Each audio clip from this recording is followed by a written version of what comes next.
back to San Bambino. It's good to have you guys here back with us again for part 4, the finale of our Sweatiest series.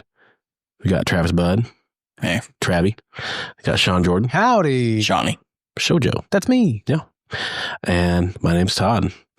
And we're going to do A Time to Kill, classic blockbuster movie of the 90s. Honestly, the sweatiest movie we've covered. One of the sweatiest movies I've ever seen. The ultimate sweat movie. Everybody's movie looks like they are defusing a bomb. They can't figure out which wire to cut. A lot of damn gooches. How'd you fare with this with your sympathetic gooch? Man, it was drippy. Yeah. Drippy. At this point, it had to be an empathetic gooch. Yeah, I needed a bedpan. Oh, Jesus. So, we are going to drink another refreshing white wine. This is Altano Naturalmente Duro from Portugal. 13%. A natural wine from Portugal. Yeah. Oh, let me sniff this. Yeah. So she said. So this is 2023. A little stank on it compared to the last one. From the legendary Douro region of Portugal. So, yeah, this is a nice, easy drinking white. It's a white blend of an assortment of local Portuguese wines, which honestly I cannot. Yeah, I could not read any of those varietals. Yeah. Well, on the bottle there, they have them in about 4-point font. So, yeah, they're very tiny. Yeah. So it's fresh. I like it, but it's like fresh from like a metal drum or something. I don't know. Yeah, I'm sure this is stainless steel. I was going to say, is it steel cask? Yeah, it's got to be crisp stainless steel. There's no oak to this at all. So, yeah, this is meant to be easy drinking. It's 13%. It's a little stronger than the semi-dry that we did for last week's episode, but still pretty light-bodied. So good. Yeah. I mean, it's definitely. What's our price point? 20. I try to keep it in the $20 range if I can. For the plebs. For pedestrians. That's us. For everybody on a budget, You dusty bitches. I got 3 kids. We need sponsors. Yeah. Oh. We go through 200 diapers a month, so we're on a budget. And that's just between us. Yeah. That's just the adults. That's just it's just the podcast budget. That's just the depends. I'm wearing them, and I just did. Oops, I crapped my pants. I shipped my pants. Imagine this lemonade is a gallon of your feces. For all you out there, go YouTube that clip from SNL. You won't be sorry. It's up there with Colin Blow for like the crazy SNL clips of the 90s. It's oops, I crapped my pants can hold a lot of dung. Good old Colin Blow. Yeah, good stuff. He was the Secretary of Defense for a while. He was. The man was an icon. Yeah. Have we ever podcasted on Secretariat? No, we haven't. Let's not. Yeah. All right. Touche. Time to Kill was released July 24th, 1996, so 29 years ago. This grossed $150 million against a $40 million budget. $150 million against a $49 million budget? Yeah, 40. Barely covers that's not a great margin for movies. No. It's fine. Yeah. This is based on a novel by John Grisham, directed by Joel Schumacher, who directed Batman Forever, Batman and Robin. A weird shift in careers. And this is actually his second Grisham movie because he also did The Client with Susan Sarandon and Tommy Lee Jones. So, and this was also the screenplay by Akiva Goldsman, who co-wrote Batman Forever and Batman and Robin. So take from that what you will about the quality of this movie. Honestly, that kind of tracks. Mm-hmm. That kind of tracks. This movie in its own way is as subtle as Batman Forever and Batman and Robin. That's McConaughey would have made an excellent Bruce Wayne. He would. Yeah, actually. Kind of mad we never got that. And I mean... And Lois Lane, Sandra Bullock. Yeah. They make the reference. We got the reference. I think she was in the running. I think there was, obviously, they were trying to get Superman off the ground for a number of years. Mm-hmm. But Sandra Bullock, I do believe, was one of the names in the roster. Mm-hmm. So that might have been a nod to her, trying to read for time. So she would have been playing against Nick Cage. Mm-hmm. Oh, yeah. Oh, yeah. Yeah. Weird. Yeah. Yep. That's a cast for you. Mm-hmm. My God, this is what AI was made for. My God. Mm-hmm. Mother of God. But side note, I think McConaughey in the right script, right material would have made a good Joker. I think he could have played that as well. You know what? Before Heath Ledger, I would have talked a lot of shit. But you know what? After that, you're right. I don't know. Joker. I see Riddler. I'm just like a dog chasing cars, man. That's how it goes. I wouldn't even know what to do if I caught one. Just playing a dog chasing cars. That car being a Lincoln. All right, Bruce Wayne. Anyway. All right, Bruce Wayne. So yeah, the all-star cast, top-notch 90s cast in peak form. You got Sandra Bullock, Matthew McConaughey in the role that made him big. This was his big break? Oh yeah. This was where he became the A-lister with this. Huh. I mean, you know, Dazed and Confused came out when? 93. 93? That kind of put him on the radar. That's the first thing I ever saw him in, but this is where it was like he's you know, he was part of that wave of like in this time period, George Clooney, Matt Damon, Brad Pitt. He was part of that wave. This put him into the A-lister. Yeah, he was on that level. Yeah. Yeah. Samuel L. Jackson, Kevin Spacey, Kiefer Sutherland, and his dad, Donald Sutherland. Even though they playing roles that were not related. Oh my God, I didn't even clock that. Father and son. Holy shit. In the same movie. Chris Cooper, Oliver Platt, who is just primed for a good sweaty movie. I fucking love Oliver Platt. We have not done Lake Placid, and that is a fucking crime against nature. Lake Placid. Lake Placid. Lake Flaccid. And Ashley Judd. Now I've seen that one. You don't want to see that one. Also, Samuel L. Jackson, I would say criminally underutilized in this film. Yeah. Like watching it again, I was flabbergasted. My gasps were flabbergasted with how little he was in it. Almost this was the movie basically featured mostly white actors. Yeah.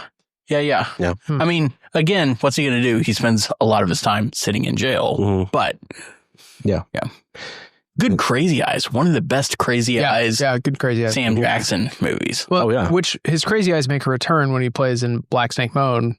He has like the craziest eyes.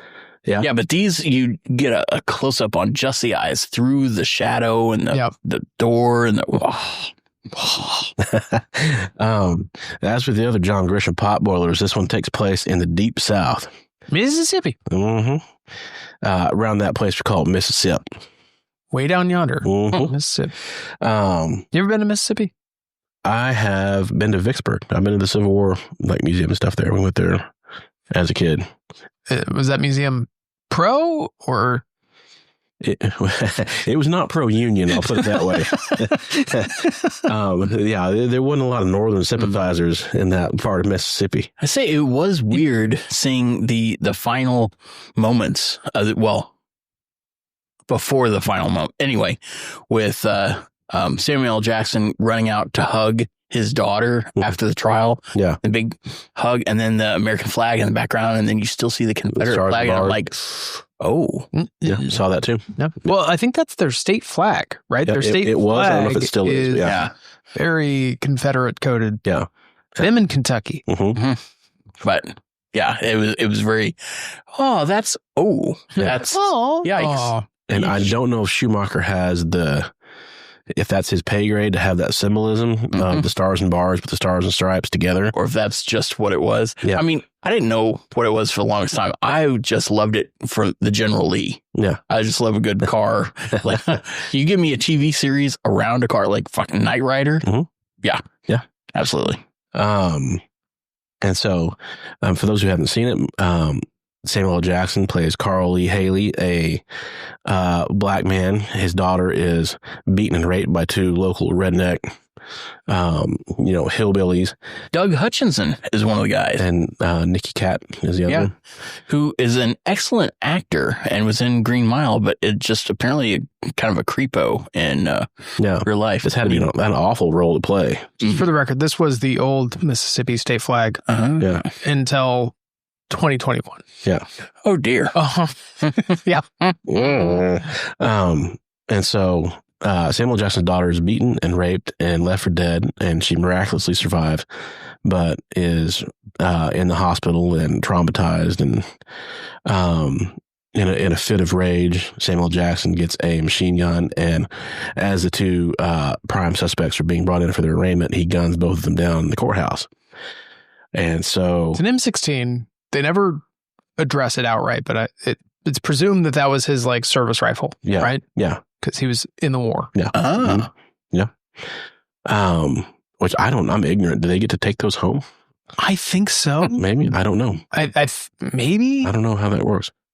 They never address the guard that gets shot on the steps, and they never address it in the courtroom either. My wife and I talked about it. We'll get to this here in a minute, but Okay. she watched it with me, and she was like, "There's a lot of stuff they left dangling." They just yada yada. Yeah. But I mean, long ass fucking movie. Yes. So I get it. 2.5 hours. Yeah. And so Samuel Jackson's character is put on trial for murder, potentially threatened with a death penalty.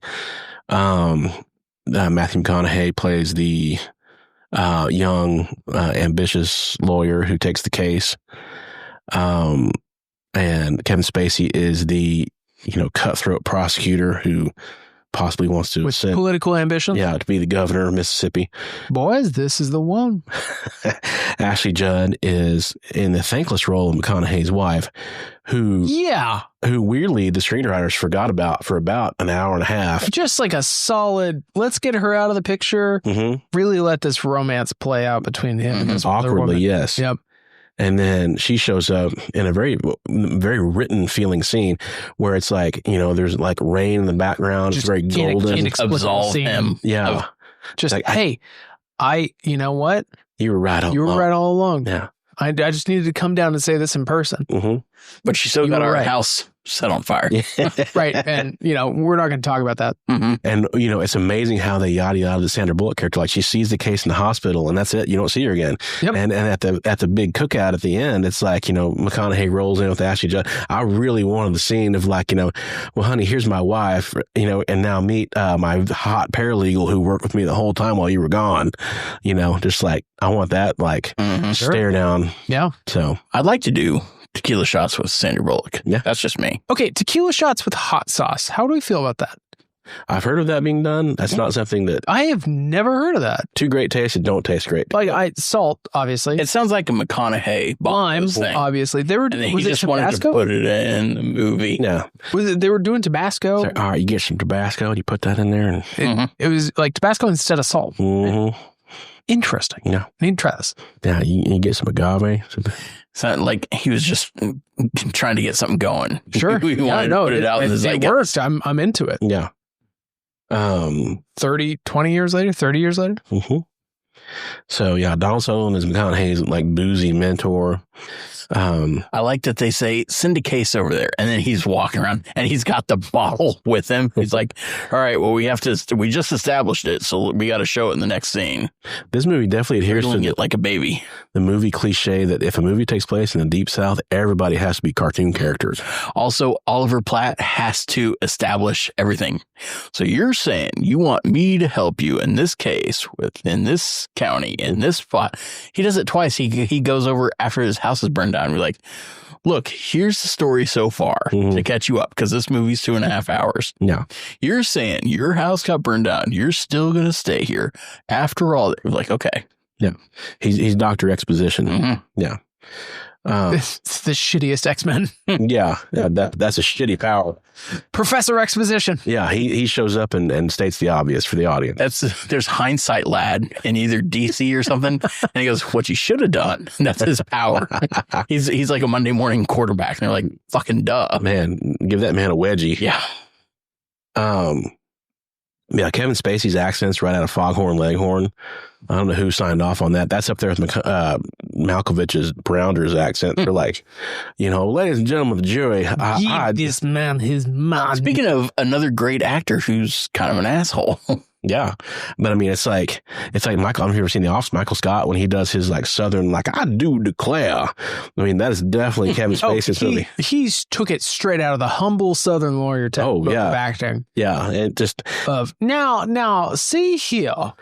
Now, ladies and gentlemen, of the jury, he needs like ladies and gentlemen, These boys, this here boy is bona fide. He's guilty. He needs a seersucker suit. He needs a little handkerchief that he pats his forehead with. Yeah.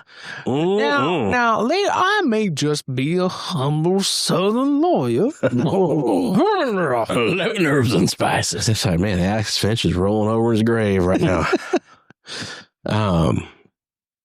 But yeah, I mean, it's for me, this is a 10 out of 10 on the sweaty scale. Oh, easy 10 out of 10. People are sitting in restaurants eating and just drenched in sweat. No air conditioning. Supposedly, John Grisham's reaction to this, watching the movie, was he's like, they do realize we have air conditioning down there, right? Why was everybody so sweaty? Yeah.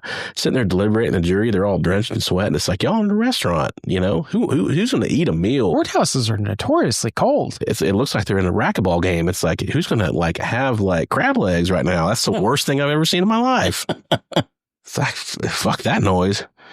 But on a deeper note, for me, the movie, I would give it a 5 out of 10. What? I was underwhelmed watching this again. Interesting. Silly moose knuckle trout. And I would say it this way. For one reason that underwhelmed me is like, to me, this played like a liberal version of Death Wish, where it's like, you know, it takes a stance for vigilantism, because it's like basically arguing that Samuel L. Jackson should be exonerated, even though, I mean, there are points Kevin Spacey was making in his summation. It's like, I mean, I know this is over the top and crazy, but there are some points where he's correct. You can't take the law into your own hands no matter what, you know, and he's answering a wrong with another wrong. It is very much dabbling in a moral gray area that we as a society have recently been quabbling with. Yeah, very much Quibbling? so. Yeah. Quabbling? Either way. Quabbling? If it was Scrabble, we'd have to argue. But I knew A few minor quibbles. And quabbles. Quibbles and quabbles. Is quabbles past tense of quibbles? They could be. It's the past participle. Okay. I think quabbles is what's on the road when you have a lot of stones. It's future imperfect. Little quabble stones. Ooh. But to me, it's like I'm watching this and it's like it's hard for me to really get invested in the idea of exonerating Samuel L. Jackson when, to a certain degree, he is guilty. The movie takes some really aggressive stances, too, when like Matthew McConaughey at the restaurant is just like, oh, I'm 100% for the death penalty. Yeah. Hanging in front of the court. It's like, whoa, what? They want to have it both ways. Yeah, you did. The death penalty is not a good thing. We should not be celebrating this. Yeah, and they want to have it like, okay, we're going to have that speech for the conservatives, but then we're going to have Chris Cooper's character in the courtroom like, set him free, y'all let him go. Y'all turn him loose. What if she was white? Yeah. And so it tries to really play it both ways. And it's like, obviously, this movie is, like I said, very gray area, very complicated case. But this is also a very superficial popcorn blockbuster movie that's meant to sell tickets in the summertime. It's a very superficial take on a cognitive dissonance of, okay, well, these guys are bad, therefore they should be killed, but also nobody should be killed for doing bad things. Yeah. And it's like, so I was not swayed, especially as an adult, watching the idea of arguing for a vigilante who goes into a courtroom and he even admits later, like, no matter what they said, when he's talking to that cop, I knew what I was doing. Yeah. You know, so this wasn't like in a blind fit of. Well, and they line it up in the story too, where he comes over and he says, hey, listen, they're going to get off. I'm going to kill them. Yeah. Yeah. And so it establishes at the beginning of the movie, like, he knows what he's doing. There's no insanity. There's no like delusion of what this is. This is clearly vigilante justice. Yeah. And then it's like, all right, here we go. Here's an entire court case defending vigilante justice. I'm okay with it. Yeah. Yes, they deserve to die, and I hope they burn in hell. Yeah. And it's like, and it depends on how swayed you are by the argument that the central moral premise of the film. And it's like, I don't know, for my part, I wasn't that impressed with it for that. It's like, you know, again, answering a wrong with another wrong. Right.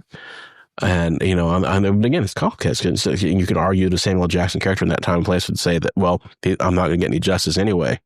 You know, this is. Well, and I think that is where I think this movie kind of did a little bit of disservice, is he killed them before we got to see it play out of what their court case was. If we had seen them easily get off on, you know, a technicality or something where the judge just very quickly dismissed him and then he came back and he shot them, then I might feel more sympathetic about him. Yeah. You know, I might feel more like, okay, yeah, well, these guys got off for a crime. He's taking justice in his own hands. He didn't even let it play out.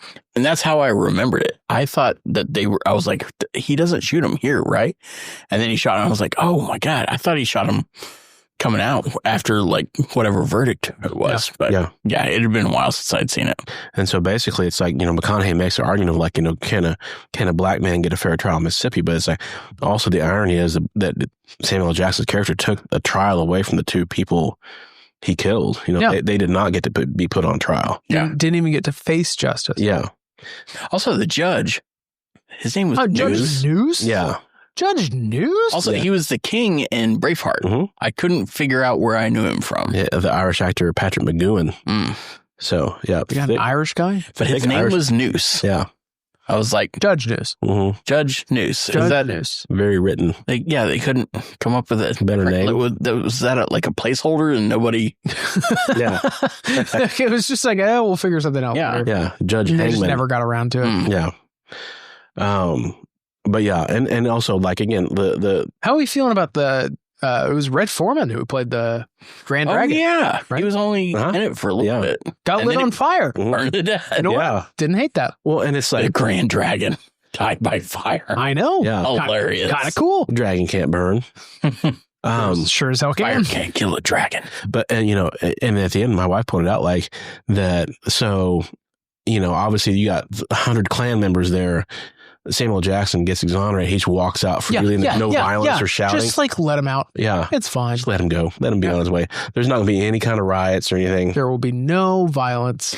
They didn't. I thought something else happened with the old Mickey Mouse dude that saved Sandra Bullock. Yeah, they never explain how. They never explained that. And then obviously it was her surviving that helped lead to that arrest at the end. Mm-hmm. Right. But they never explain how the cop.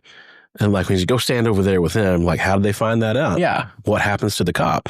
So many things that like don't get explained. They left a lot of loose ends. And like the implication of the movie was always like, okay, there's always this like looming, if he gets off, there's going to be like this unrest coming from the KKK. There's going to be all this like civil unrest. Like you have like the National Guard there, like, oh, what's going to happen? And then he gets off and they just go, and it's over. Yeah. And it's like, because the screenwriters. what happened to the consequences? And I forgot that You built up consequences for 2.5 hours. This is a strong way to word this, but they villainized the NAACP, like trying to swoop in with all their money and their. I was like, check out this dirty NAACP. That they came in with an agenda. Coming in with an agenda and trying to sway the results. And again, they bring up. But the Klan did the same thing. I mean, they all like converged. It was very much trying to like. There's bad guys on both sides. You know, there was a little push pull, and then the other actors came in, and they were like, "All right, let's continue this battle." Yeah, but then they never really addressed that either with the NAACP. They never really followed that up. Nope, never resolved it makes big politically charged points like that and just leaves them there. Yeah, yeah, just kind of doesn't say anything about them, just says them. Yeah. You know? But that's the only time I've really seen the NAACP like somewhat villainized on screen. Yeah. That's a tough sell. That was a weird, that was odd for me. It's a hard sell for That's me. a tough sell. Yeah. Yeah. Yeah, you know what? The people in Mississippi being taken advantage of by the NAACP. That's all I'm saying. That's all I'm saying. But so yeah, I was not swayed by the movie's argument and the moral center of it. Yeah, but I mean, it's like how I don't understand the Sandra Bullock character and her presence in the movie. Where also, yes, she just shows up and she's like, "I want to bang you, yeah, and help you for free." Nice butt. You got but yeah, I mean, it's like she's bandaging up his like butt cheeks. But you know, his upper thighs, and yeah, it's like, I know you want to kiss me right now. It's like, this is just, totally wrong. Inexplicable romantic tension, like for no reason. And they just the wife is there, and then she's not for 2/3 of the movie. Conveniently not there. Yeah, and the whole crux at the end is all about him thinking about his daughter Hannah in place of Tanya, right? And then they 86 Hannah for most of the movie. You don't see her at all. So I almost forgot that he had a daughter. Yeah, because the daughter doesn't come back with the mom. I mean, obviously it makes sense that they're not wanting to bring the kid back since their house burned down and all that shit. Oh, it totally makes sense. Yeah, I mean, of course. I understand not wanting to have the Where daughter did he in there, live but it just after his house burned down? Where was he living? Probably Sandra Bullock's place. Well, that's, okay. They're coming to live at Carl Lee Haley's. They were like, hey, also, can we stay the night? Here's each cobbler. They did the whole like setup of like him going to her hotel and like going into her hotel room and like the tension was there. I totally thought that Kevin Spacey's character was going to do some dirt digging and be like, oh, you're having an affair with this this this legal aid, like no, nothing happened. It was just sexual tension, just for sexual tension. Yeah. It's like we got Sandra Bullock. We got to make use of her. Yeah. In the storyline. Yeah. Got it. She got to be. Yeah. So what was your score? What did you think? I still give it an 8 out of 10. 5. Yeah, 8 out of 10 is where I land. Yeah. Yeah. Right. Fuck Todd. Yeah. Yeah. Fuck you, Todd. No, you should feel bad about yourself and your score. But you look phenomenal in that olive shirt. I mean, you look great. Just sorry for people that are audio only. I should have agreed on you. Thank you. Yeah. Todd's looking good tonight. It brings out the white in your beard. I know. So 8. Yeah. Just a solid 8. It's a great courtroom film that I enjoy. And then the last monologue, really that well monologue acted. is fucking money. Tearjerker. Yeah. Yeah. Yeah. Has money in the bank. I think it's such a well acted movie, and it's got such a good cast, and the dog lives. And the dog lives. It's the 90s. The dog always lives. Sure. Mm-hmm. I think the performances elevate this movie. The screenplay is kind of weird, and there's definitely moments that are like, okay, setting aside the plot, what the fuck? Yeah. What? Why? And Kiefer Sutherland, not in this a whole lot, but he always makes a good, angry. He's a good bad guy. Yeah, and Stand By Me and all, and Lost Boys. Yeah. Have we done Lost Boys? We have not. No. Yeah? Yeah. Halloween coming up. It's coming up. Beefy sax players. 8 out of 10, 8 out of 10, 5 out of 10. Mm-hmm. I'm bringing down the average as I do. And that's fine. Yeah. And maybe I wasn't in the mood, but it is Schumacher. I still wasn't in the mood. It's hard. Yeah. It's hard to not take that into consideration. This also had the same thing as Dog Day Afternoon, where McConaughey is really enjoying being in the limelight. He's like, "Hey, we're on the way up. Mm-hmm. This is a thing. I'm going to be on the news." He's a down and out actor and lawyer. Yeah. But Sonny had the same thing. Hey, I'm on the news. People want to hear what I got to say. Yeah. This also reminded me a little bit of Devil's Advocate with Keanu Reeves and Al Pacino, where Keanu was like, "Hey, I won my first case," or "Hey, everybody wants to interview me now," and it's he gets a taste of celebrity, and he's like, "Ooh, I like this. I want more of it." Vanity. So definitely my favorite sin, but also a 90s flick. Mm-hmm. So, and a lawyer. Yeah. I mean, it was the time of Bill Clinton, so that kind of argument's going to sell well. Of a protagonist who loves the spotlight and loves his own voice. Yeah. So, yeah, you guys enjoyed this movie more than I did. How do you guys feel? Have you seen the other Grisham adaptations, and how do you feel about them? Name them. So you have The Firm, Tom Cruise. I don't think I've seen that, or The Client. I don't think I've seen those. And The Rainmaker with Matt Damon. Oh, I just recently saw Rainmaker. Dan DeVito. Yeah, it was pretty good. I Yeah. haven't seen it. Wasn't terrible.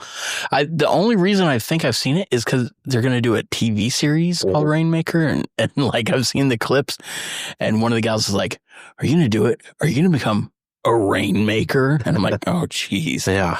They said the thing. Yeah. Yep. Yeah. But yeah, for me, I enjoyed The Rainmaker the most of the Grisham adaptations. To me, it's this story, The Time to Kill, was a movie that cried out for nuance and some subtlety to it.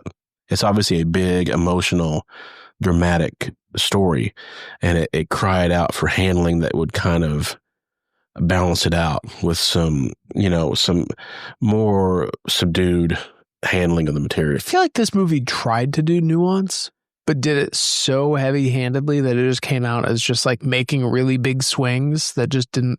If you watch all of Joel Schumacher's movies of this time period, his directing style, I would call it bludgeoning. Yeah, no, that's accurate. Speaking of bludgeoning and heavy-handed, what about that musical swell near the end? As they're walking out, it's like, oh my God. Just a bit. It's too loud. It's louder than the audio. Mm-hmm. It's quite a bit. The dialogue. And I was like, oh my God. Making my speakers buzz. And I was like, has there been music at all during this movie? I maybe it had been so subtle I hadn't really paid attention to it. Yeah. But at the end, it really makes you pay attention. You're like, hey guys, listen to the swell here. You should feel good. Yeah. Guys, we paid a lot for this. Yeah. You're going to hear it. Yeah. And again, telling you how to feel. It's like, let's make sure we cut to the jurors who are crying that way. So I can say, this is what you're supposed to feel right here, like that. So, just a little bit. Yeah, subtle. It is not. So. Schumacher? You mean the Batman nipples guy? Yeah. Oh, bat butt. You don't have to say man. You just say bat nipples. Yeah. Bat nips? Yeah. Batmobile. Bat nips. Bat ring. Bat nipples. Yeah. Bat credit card. Mm-hmm. Yeah. Forever. So next time we're going to get into our Halloween series. We're going to get into some scary movies. If you had a beard, I guess you'd call it the Bat Beard. If he had a beard, it would pretty much just take up all of like the bat sash. Yeah. It'd be so scratchy though in that suit. It'd be uncomfortable. Yeah. Yeah. The nail clippers would be the bat clippers. Just the bat anything. Oh, okay. So this has been another episode. Okay. And, thank you guys so much for joining us. Time to Kill and Altano Douro White Blend from Portugal. So try it out. $20. It's good stuff. Portugal.